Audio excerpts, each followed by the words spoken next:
we're programmed to self-doubt ourselves. But I mean, that's where that mental toughness comes in, and you really got to take a look at, okay, what have I done to prepare for this? Why am I doing this? Do I enjoy doing this? Right? It's like everything Mhm. lines up, and the nerves, that's what makes you a good fighter. If you're not nervous, then it means you don't care. So, as shitty as it is in the moment where you're like, "Oh my god, I feel sick. I feel like I'm gonna throw up." It's like, how great am I gonna feel with my hand frozen, with a huge belt, right? So, and I have to remind myself that um, it's not just in martial arts; it's everywhere. Soccer, basketball, volleyball. The day before a big game, everyone feels this way. Or even a big interview, new job promotion. It's like that's what life is. So there's no point in over stressing about it, overthinking something that will be if it's meant to be. Fantastic answer, because that's what a lot of the top competitors I've interviewed. I've done like Hodger Gracie, Gary Van Vaynerchuk, and all that. Some of the legends of their industries, and they always say the nerves are always there. You feel them, but you need to accept the message they're passing. It's just your brain trying to keep you safe, and a lot of them will give their nerves a name. They'll go, "Look, not just now, Igor. I'm fine. I appreciate you, but and they say by giving it a name, it takes the power away, and it just. And I thought this is, and I tried it, and it's like, whoa, this actually works because you're accepting they're there. They're always going to be there, but you're not letting it rule you. And I used to shit a brick before our competitions in house.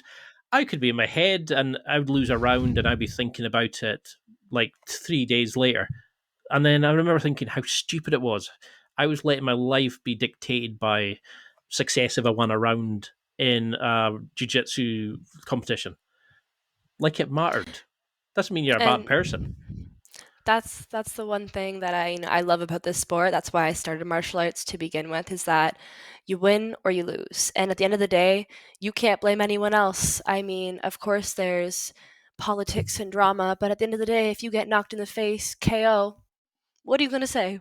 Oh, I, It's I wasn't feeling well, or oh, they cheated. It's like, no, you got knocked out. That's what happened. So it's the beauty of it all, and that's why I love it so much. Because at the end of the day, you're gonna go in the ring, put all you have into it, and that's the result you're gonna get of that. I mean, if you didn't give it your 100, then maybe that's why you didn't win, or maybe did win. hmm. So that's why this is the best, I think. Well, I interviewed a fighter pilot called Hazard Lee. He's got a fantastic book out on decision making, but that's a by the by. But one of the things he said was they'll have a review. So they'll have a 15-minute combat run where they're going out dropping bombs, maybe if it's a target one or a real life combat engagement. And they'll come back and they'll have a 3 hour review. They'll sometimes listen to a radio call somebody made 15 times so they can understand how they can improve that, how they can get people to make better decisions, these sorts of things. How do you review your training? How do you review your fights? How do you kind of take all of this and become a better fighter for the next one, go in better training? How do you, because when you went from Canada to over to Italy to fight, and you said it was a big step up fighting internationally to dealing with people on a different level of quality, how do you kind of review it and keep growing?